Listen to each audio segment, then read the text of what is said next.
Hey kids, you're about to listen to a comedy podcast. That means that none of this is medical advice. If you need medical advice or medical care, please contact your doctor. Welcome to the Jock podcast, where we discuss fitness and health and how to incorporate our modern understanding of science and medicine into our daily lives, but without it being so boring. I'm your host, drlennonsmith.com. I'd like to begin by apologizing to our listeners. We've received some feedback about the excessive amount of technical medical terms that I've been using, such as erythema and apricot red-handed, so I'll try to temper my terminology to a simpler one in the future.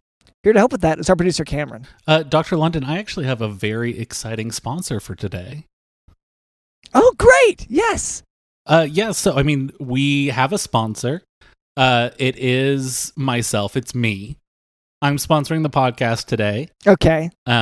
Just in lieu of paying the podcast money, I'm just not. I was gonna say, usually you know how I usually take money out of your wallet for lunch, dinner, basic expenses, field trips, dates, gas, clothing.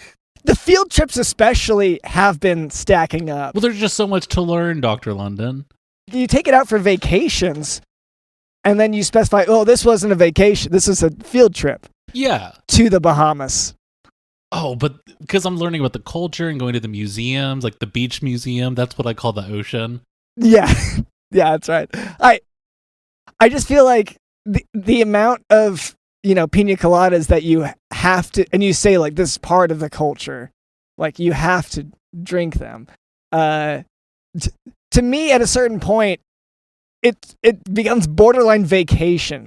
Which point is that? Is that between the 12th and 13th? Because don't get me wrong, I have thought that. Once I get to around the 13th pina colada, I'm like, is this really research? But by the time I finish that, I'm convinced it absolutely is research. Yeah, and you do learn something new about yourself at that point, too. So it's hard to deny that it's research.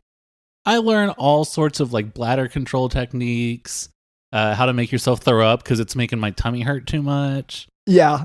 How to get out of there before the cops, the beach cops, try to mow you down. Yeah, or at least the people that you think are beach cops that might just be other patrons at the bar. It's just all these undercover beach cops everywhere every time I go to the beach. Dr. London, I am sponsoring this podcast with a Kickstarter that I'm going to be starting once I both get around to it and also remember if Kickstarter still exists or if it's changed names or shut down. I don't know anymore. Yeah, last I heard it's still going. So just to give you some affirmation, okay, so if it still exists, then I'm going to start a new Kickstarter. Wow, that is finally going to take down big seed oil and microplastics. Dr. Lennon, I have just learned from a series of different podcasts that I am consuming seed oil and microplastics so much. We all are, just constantly. Yeah. And it's bad, is what you're getting at. And it's bad, and it's taking over. And knowing my diet, I would say I'm probably how do I put this? With the amount of macroplastics that I'm already consuming. That's what I was going to say. I have to assume there's a lot of microplastics involved as well. And just for the listener, if you don't know Cameron well, he when he takes food to go or saves it in a Tupperware container, the Tupperware container, he considers that to be part of the meal. So that's why you go for the cheaper ones, because you're gonna eat it. Well, I was raised in a family where we didn't waste. We didn't have all this money going around. I'm not a Nepo baby, okay? We had to actually finish our meal. And if we were even blessed to get a Happy Meal, I'm going to be eating that toy, Dr. London. The idea of not eating that toy, waste. That would get me put outside. It's not just waste, it's also junk at that point. So I've just created more trash for my house that's already covered in trash. And so, so my Kickstarter is going to be doing the opposite of seed oils and microplastics. What do you think that is? Yeah, okay. Let me, well, for one thing, microplastics, I would have said macroplastics, but I know that you're already eating those a lot. So probably not. Yeah, that's not Yeah. So I guess organics, bioorganics, large organic things. And then what's the opposite of seed oil? I guess fully grown plant, and then for oil, I get water. Fully grown plant water. Fully grown plant water. Okay, so that's what it is. That's what I'm kickstarting, and that's who's paying for this sponsor right now. Is I'm going to be sort of creating, I guess, large organic things in fully grown plant water. Thank you so much for this, because I really, in my head, I was like, what is the opposite of seed oil? And I was thinking like an old toaster oven, or like Ken Jennings, the host of Jeopardy. You know what I mean? Like, I did not think it was going to be something still related, like plant related. Yeah, and just to say, so what we just said for those opposites, that's describing a person who's well hydrated is really what that, like, large organic thing and plant water, like, that's just a well hydrated person is really what you're kickstarting here. Okay, and let me write that down. Well, you said well hydration, and then what is that? What do you think? Maybe like $10 a month for I guess your Kickstarter is for you to start drinking water, which is an issue for you, and people will pay you to drink enough water to like function properly. Yeah, for $10 a month. Water is the one thing that, yeah, when we would get Happy Meals, I really hated eating the cup, and so I'd sort of toss the water away. So I was wasteful about one thing, but that was my secret until right now. Yeah, you never told your mom that, right? No, I mean, she's a listener to this podcast, so she'll know now, but I don't imagine I'll hear from her again. Yeah, wow. I didn't. Wow, for one, that we have a listener is, for one thing, very shocking to me, but then also that you're no longer going to be able to speak to your mom. Yeah, she's deaf, and her phone doesn't like work, so to say. Okay, so when you say that she listens in the sense that like you listen to me. Yes, but yeah, she can't listen to me or anything else either. But she's a listener to all sorts of things. Her heart. Okay. Yeah. Emotionally. Yeah. So I think that pretty much answers the question of our sponsor. Thank you to the Large Organic Things and Fully Grown Plant Water Corporation Incorporated.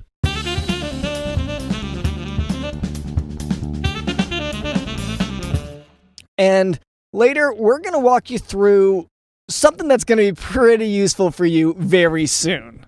Okay? Yeah. Like let's just say if you're listening to this, you're going to need some help, and you'll be thinking, well, I guess I'm going to turn to the place where I always turn to for when I need help, the Jock Talk podcast. But before we move on, I would like to address a bit of listener feedback. So, for a long time, the listener demographic was primarily composed of ethically monogamous people. But in our efforts to cater to them, we were neglecting the many bot accounts that, just bots in general that listen to the podcast. So, we have some feedback from them. So this comes from TikTok. It's a bot on TikTok. They're commenting on our response to crying laughing emoji. I didn't expect you to reply. Thank you. Have a great day, man. This was from @z.zzz.z __. They said, quote, "Keep talking. I almost finished." So thank you so much for this feedback. It's really, that is an ultimate goal of this podcast. We help people to actually get stuff done. You know, this is not the procrastination station. You know what I mean? We want you to work. No, I mean, if anything, you can tell with how we talk and how quickly we get to the point while we're speaking, and how we don't like to ramble on, and we don't like take forever to get to where everything is leading. We're efficient people. We want things done quickly. If anything you're doing is lasting longer than the time it takes to fry an egg, you've completely screwed up. If you're frying an egg, I'd honestly say turn off the podcast for that. Because it's really hard to fry an egg for me. I've really been working on that. See, I would just say turn the skillet down enough where the egg finishes around the time this podcast finishes. So let's say in about half an hour, then the egg's done. But otherwise, if you're going to do something that needs to happen really quickly, turn that bad boy up. So you have to have a skillet? My entire life is frying egg based. Yeah. And when you say to turn it up, time do you lift up the skillet? Yeah, when I do a flip and then kind of bash the eggs onto the actual whatever, the hot thingy. That's what okay, so you do have to use heat. Okay, that's where I've been. Okay, I gotta go back and try it out. I'm not really much of a chef, but I'm excited to try it. Anyways, I hope that answers your question, listener. Thank you so much for that feedback.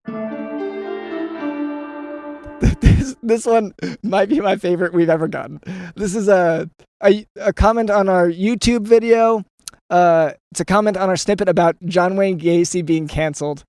They said it was at Forgotten Helm 1299. They said, quote, "First they came for John Wayne Gacy and I said nothing." End quote. So thank you so much for this feedback. This listener is reminding us about how cancel culture can really sneak up on you. People might casually, be mean about clowning, but it's actually, clowning is a real profession. People really train for that. There's actual clown colleges, Dr. Yes. Lander. You have to go to college to learn how to put on a funny wig, to have a little flower on your lapel that when someone goes in to sniff it, because everyone's just doing that all the time, they're just sniffing the flower on your lapel, squirt them with water. Yeah. Well, I'll say, I so rarely wear a flower that I bet people would lean in if I did start to wear one.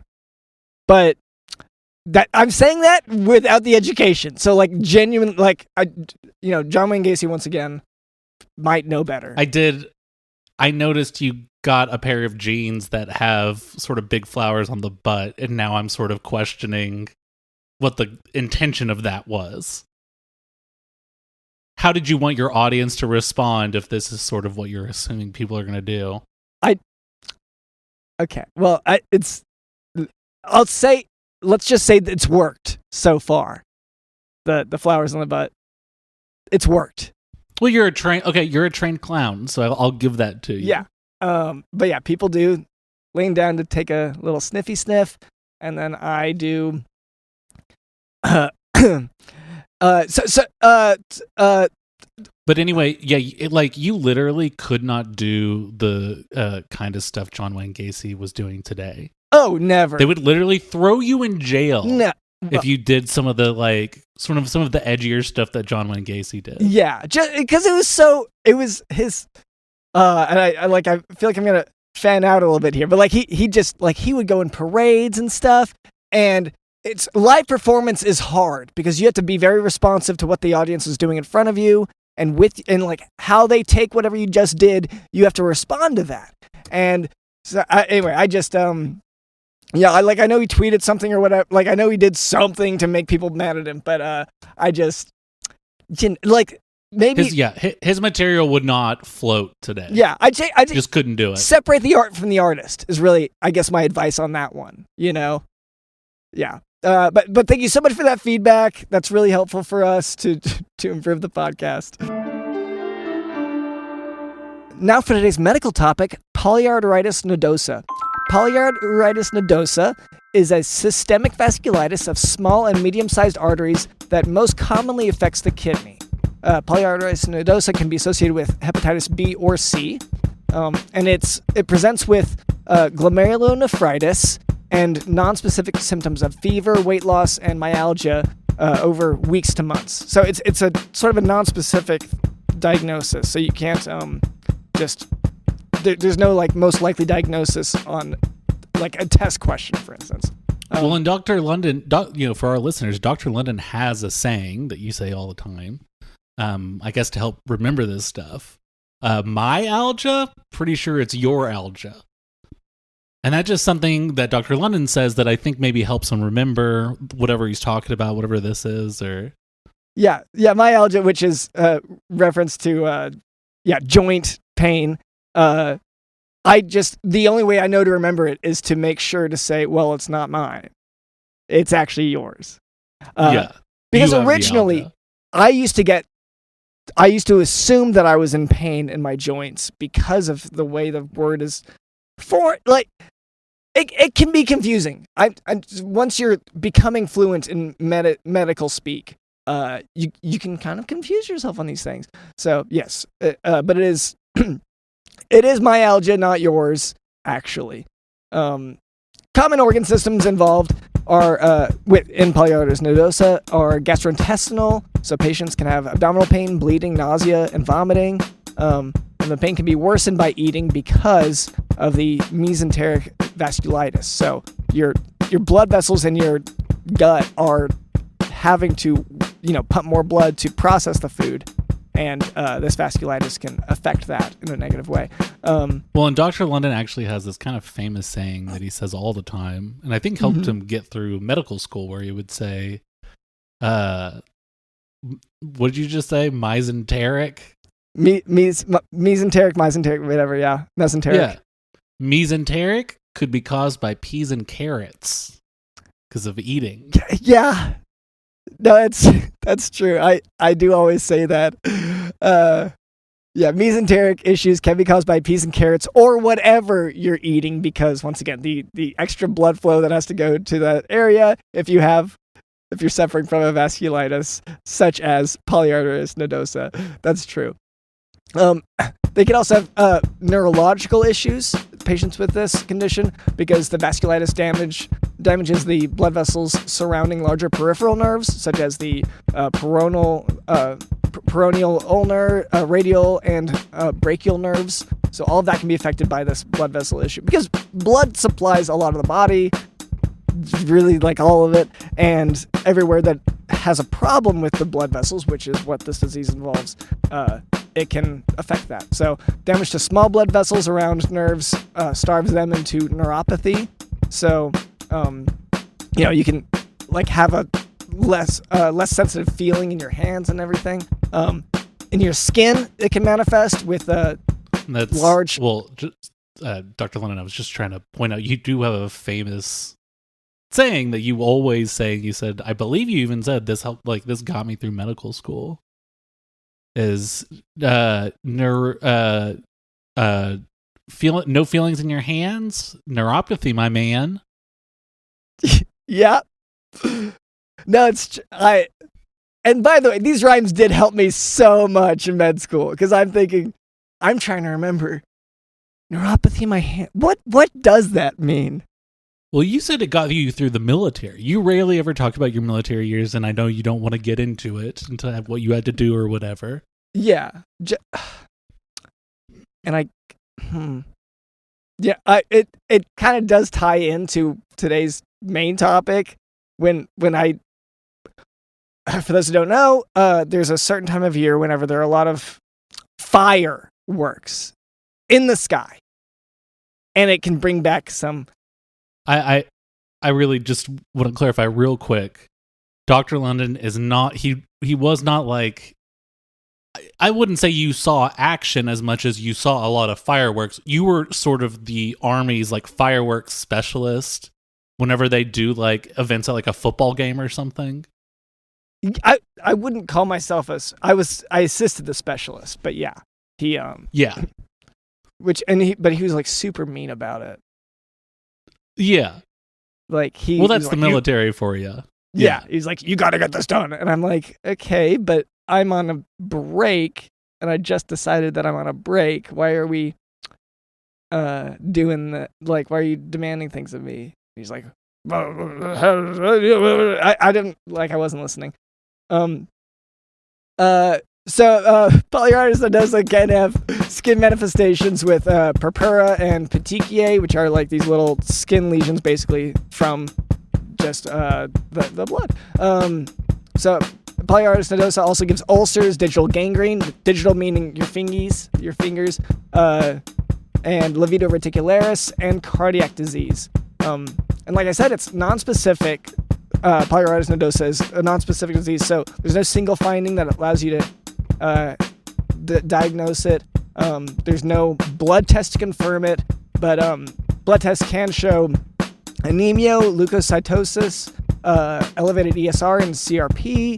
That's C-reactive protein. Those are inflammation markers. ANA and rheumatoid factors, those can be elevated. The best initial test that has specificity for it is an angiogram of the renal, mesenteric, or hepatic artery showing aneurysmal dilations in association with new onset hypertension, that's high blood pressure, and those characteristic symptoms I mentioned. Prednisone and cyclophosphamide are the standard of care for Polyarteritis nodosa, and they lower mortality. And then, of course, if it is with hepatitis C or B, then you treat the hepatitis appropriately. Anyway, that's a medical lesson. Which brings us to an important topic that we hinted at earlier, which is the 4th of July, which is coming up. Every year it comes up. I mean, as we talked about, like, for me, it has been a bit harrowing because my experience in the military did involve a lot of fireworks. Yeah, and especially at this time of year. Yes. Okay. Like, it's in daylight a little bit more. Sometimes people launch fireworks before dark, whereas at New Year's, which is another time of year that I really struggle, it's usually at night when they launch the fireworks. But so this time of year, it's very. This might be personal for me, but it seems warmer this time of year as well. And that sets me off because I can't put on a blankie. Well, and also, I mean, you've told me that your entire military experience was very warm and cozy. You stayed in, like, nice hotels. Yeah. And, yeah. So just it kind of takes you back to those days with this guy who was very mean to you about the fireworks stuff. Yeah. Because he would say stuff like, okay, do you have this? There's a stick, right? And it, like, at the end of the stick is a warm part. And he said, put that to the fuse, which I'm like, that's that firework terminology. So the fuse is the string that comes out of the firework. Oh, yeah. I don't know, like, military jargon. Yeah. Yeah. So he would say, like, go put the hot part to the fuse. And I'd say, like, nah, man. And so, like, he would get grouchy about that sometimes. Did you tell him that he should just do it? I didn't think of that. See, this, I wish I knew you then, but not in this capacity. I knew you because you were one of the commanding officers who would walk by and spit on me while I worked. And that was a volunteer position. Like, I mean, I guess it's all volunteer. But by which I mean, a voluntary thing. Yeah. Yeah. Like, I didn't do the normal, like, routine of, I signed up for the military and then, like, went to boot camp and blah, blah. I would sort of just follow London around and spit on him, but I'd be wearing camo a lot of the time. Yeah. Oh, and it's so hard to see with that camo on. So hard to see. Which does bring us to what you should wear for the 4th of July. The 4th of July is what we're talking about, by the way. If that wasn't clear, we're talking about putting on the greatest 4th of July event imaginable, and how to do it, and what to do it, and how to prepare. And Dr. Lennon is completely right. You have to think about yourself first. What are you wearing on the 4th of July? And it's going to be camo. you're gonna wear camo. Yes. You need to be able to sort of, leap out of the bushes at any given moment to address party things without ruining the vibes of the party. This is why, with stage productions, all the tech hands on stage are usually wearing all black. It's that way, like against the curtain in the back, it's difficult to see them if someone's fixing wires and whatever. It's stage camo.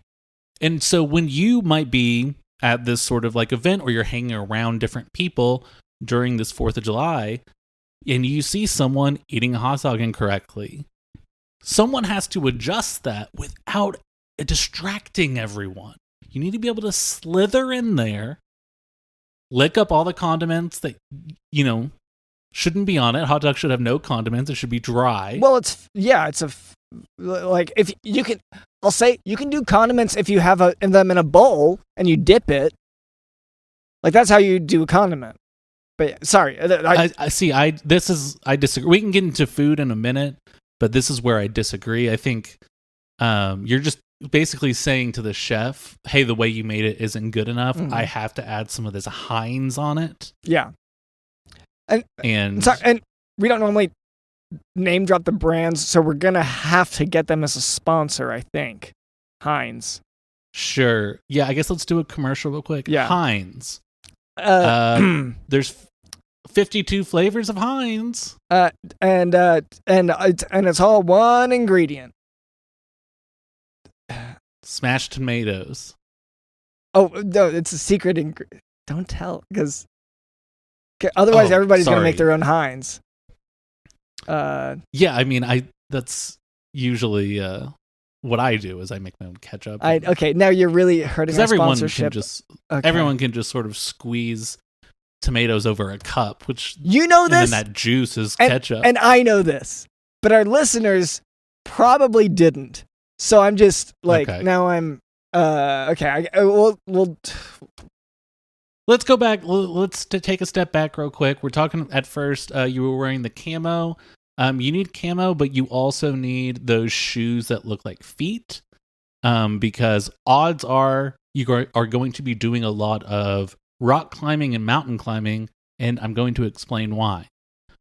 The location for this event, this party that you're throwing, is not going to be in your backyard. Everyone hates that. Oh, everyone. Yeah. It's you want it to be an occasion. You have to go somewhere, get dressed up in your feet shoes. And one of the coolest places that you could possibly do it, that is also the most patriotic, is in Abraham Lincoln's big ear on Mount Rushmore. Yeah, that's right. And so, you'll know which one is the big ear because one's bigger than the other. Mm-hmm. But you can fit your whole family and all your friends and enough greenery that your camo still works. Yeah. Into the sort of ear crevice here. Which is, and this is a good point. So your camo needs to work the whole time. So if you pick a location to set up that, and obviously ideally you'll just take a different time, because everyone's going to be going to the same spot in Lincoln's ear. And so you will have to just pick a, whatever time slot during the day to have your picnic and then get out of there because someone else is coming in. And you're going to have to make sure that there is enough greenery by the time your group comes, because you need to be in camo. You can't be seen at your own party. I can't even, I'm trying to fathom that concept of what if someone saw me at my own party. It would just be desperate. It's like, okay, I'm already here and now I have to look at you. That's why you needed me here, so I can just stare at you? No. You need to blend into the background. And obviously it depends sort of on the size of your party, how many people are invited. If you need to expand that room, this is sort of where dynamite comes in. Dynamite is how Mount Rushmore was formed initially. So government can't really get mad at you for using more when that's what the original guy did. It's the same stuff. Like that's how you have a place at all, is dynamite. And dynamite is actually firework, really. And that's the thing, is that it's actually firework. Yeah. And people don't realize it, but like, it actually is that. So, if you like, say you take your average sparkler, that's actually dynamite basically, but not as big. So, you'll take the big firework, which is dynamite, and you're gonna start. I mean, okay, this is a bit of a traditional thing with my family. What I do, I throw it out the side of the ear and see what birds I can hit with the dynamite. And look, this is not to hurt the birds. This is to test the birds. Okay, if they can dodge it and not explode, that's a good bird. I feel that's a pretty decent bird, right? Yeah. You're training. Yeah. In the same way that you were trained by the military to shoot off fireworks, or at least to tell your boss, like, could you do it? Or I'm not going to do that. In that same way, you're training these birds like, hey, some people are going to be here shooting off dynamite every once in a while. Watch your step. Yeah. But in terms of, go ahead. Well, just people are gonna, there are gonna be firework critics. I just want to say that because like people are like, I know everyone listening is saying like, okay, well, yeah, that makes sense that you would do the big firework, which is dynamite. People are critics. And I myself am also a critic of fireworks. I've gone to fireworks shows and been, first off, very scared, and then, written up my review that very night, and, sent it to the local newspaper. And, because it's an art form, and people are going to criticize your art. That's just what's going to happen. And, like, I don't think it's right that they do that. No, but I mean, Dr. London doesn't think it's right that people do that, but he also does run the website fireworkfreakreviews.wordpress.com, Mm-hmm.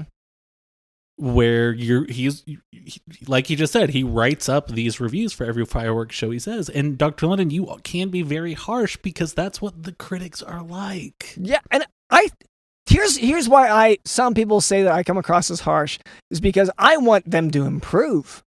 That's the thing. Like, I ask for the same criticism from my, like, not a whole lot. Like, I'd say, like, I've done really well now, so, like, there's not really much room for criticism. So, like, I won't really take your feedback because if it's negative, because, like, I like, actually am really good at it. But, like, other people need to get better at it. So that's why that's the thing, is, like, if you weren't so frustrated that they were so bad at it, then you would probably be better at it. Oh, yeah. Oh, for sure. No, if I saw a good fireworks show, and by the way, I've actually done it for work, not like it was technically my employment. I didn't actually do much, but like I've actually done firework work, and to have someone else pretend that they know better, come on. Yeah. Come on. But since we are very, critical about fireworks shows in general, let's say some do's and some don'ts. I would say quick don'ts, shapes, like very simple shapes, were like a star or a cowboy hat, or like, what's another simple shape? Like a big circle. You said star, or right? Whatever. Yeah, I said a star. Okay. Or like a pentagram. horseshoe. Yeah. Other, I'm trying to think, Lisa's head, Lisa from The Simpsons. Star David, any of those. Stars, all of these things are no's. These are in the don't column. I would put Lisa Simpson's head, but this might be a point of debate, in the ding column.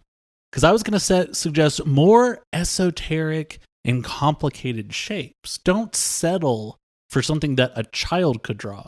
Settle for something that Matt Groening could draw. Here's the thing. I worry about the lawsuits. When Matt Groening goes up to Mount Rushmore as he does every year, and he looks at the fireworks show, he doesn't want to see his own stuff up there because he'll sue. And like, if you could throw the dynamite close enough to him to like to stop him or to discourage him from making a fuss, then maybe that would work. But I don't. Okay, so what about then? So Lisa Simpson, no, that's out. That's so yesterday. but Larsa Scompso, which is sort of looks like Lisa Simpson, but maybe like, has big, like way bigger eyes, or like has a huge buck tooth or something. Just something that would legally distinguish it. And because we should say here that having a different, slightly misspelled name and slightly different features in the form of a firework, we are not just shooting up the shapes, we are shooting up a label for the shapes, for the fireworks. So like when he says it's not technically Lisa, we are shooting up all these labels, so just so that everyone's clear on, hey, we are not stealing anyone's work, nothing's trademarked, this is original IP. Well, and I'm thinking of taking it a bit further, Dr. London, and making basically the firework into an animated GIF with like the subtitles underneath. Okay, yeah. I'm like, so, but this brings me to another 4th of July tradition that I used to partake in, and I've debated whether to go back to it, which is to not go to Mount Rushmore and to actually stay at home and just like be on my phone the whole time. And this is what you've done in the past, or is this what you plan? It's a little bit of both. I've done it before, and I gotta say, like, it was way more relaxing to sit at home, scroll on my phone, look at stuff, like hide under the bed whenever you hear a firework outside. Yeah, because that's one of the things that when you're throwing your ultimate 4th of July bash, often, like, there are a lot of people talking, it's loud, and then there are literal explosions in the sky that happen. And it's not even the band. Oh, I mean, it's TNT. It's the same dang thing that we're using to carve out the ear of Abraham Lincoln. I get it. I know because it was used for that, it's got to be safe for the air. No, I'm saying that's why it's like people don't realize the thing they're shooting up into the air is literal. It's bombs, like blow up stuff. It's weapons of minimal destruction, WMDs. It's like, it's kind of crazy that we've normalized it as much as we have, which is why even as I paint this picture of the perfect 4th of July party, I have begun to lean more toward, what if we don't do all that and maybe we'll just take the day off and just take a nap or something? And keep the noise down. Like I said, I throw these ultimate bashes. It's so fun, but I've also like done these days that were pretty fun, maybe even more fun, where I didn't do any of that, and I just like hung out, and like maybe I texted someone, played a video game. So now I'm really I guess the point I'm currently at now is like, that's so much work. The ultimate 4th of July bash would actually be to just treat it like another day.